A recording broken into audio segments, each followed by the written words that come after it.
You know, it's funny. Some of the stories we think we know best, the ones we've heard 1,000 times, are the ones that hold the biggest puzzles.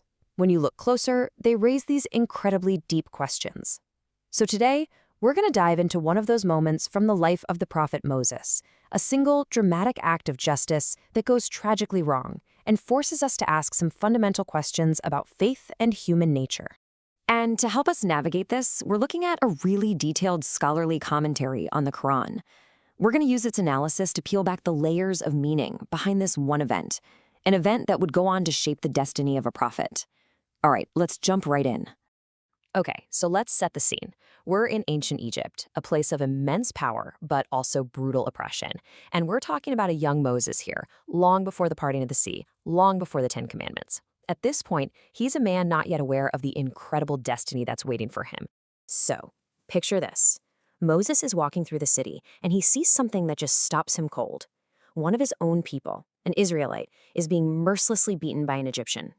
And you have to understand, he's driven by this powerful sense of justice. He sees the weak being oppressed, and he feels like he has to do something. He has to step in. So he rushes in, right, and he strikes the aggressor. Now, the commentary makes the point to say it's a single blow, just meant to stop the attack. But, and this is the whole point, the outcome is totally catastrophic, absolutely unintentional. The Egyptian collapses, lifeless. Just like that, an act of defense turns deadly. And this one moment, wow, it creates this huge theological problem, one that scholars and believers have wrestled with for centuries. See, this isn't just about a fight that went south. It really tests our whole understanding of prophecy, of sin, and of divine justice itself. Which brings us to the absolute core question, the one that scholars have been wrestling with for ages. How can a future prophet of God, a man who was chosen to speak directly with the divine, take a human life? Was it a sin? Was it just a tragic accident? Or was it something else entirely?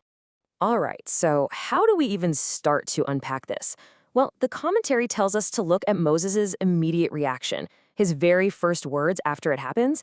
They're the key to understanding his state of mind and what this action really was. So the first thing he says is, "This is from the work of Satan."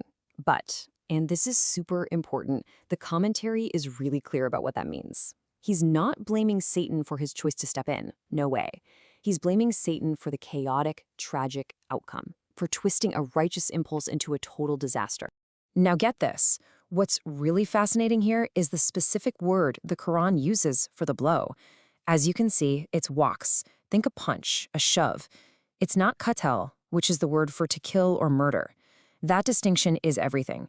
The commentary really hammers this point home. The intent was defense, but the act had this horrible unintended result. Okay, so if the commentary says it wasn't murder, then what's he repenting for? Why is he asking for forgiveness? The answer, again, is in his own words, this time in his prayer to God. Here's what he says. Notice what he doesn't say.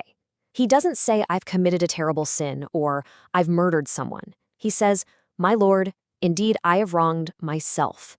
And that phrase right there, "zlamtu nafsi," that's the whole key to this. So what does that even mean, to wrong oneself? Well, according to this analysis, it's not a confession of murder. It's an admission of a huge error in judgment. He acted without thinking through the consequences, impulsively. And by doing that, he put himself in a terrible, dangerous spot. He's repenting for a lack of foresight, a miscalculation, not for having a malicious heart. And check out God's response. It's immediate. So he forgave him. The commentary points out that this is a huge deal. The forgiveness is swift, no hesitation, no punishment. This really backs up the idea that the act was seen as a mistake born from a noble place, rather than as a major malicious sin. All right, so let's zoom out. What's the bigger picture here? What's the point of this whole ordeal? Why would God put a future prophet through something so intense?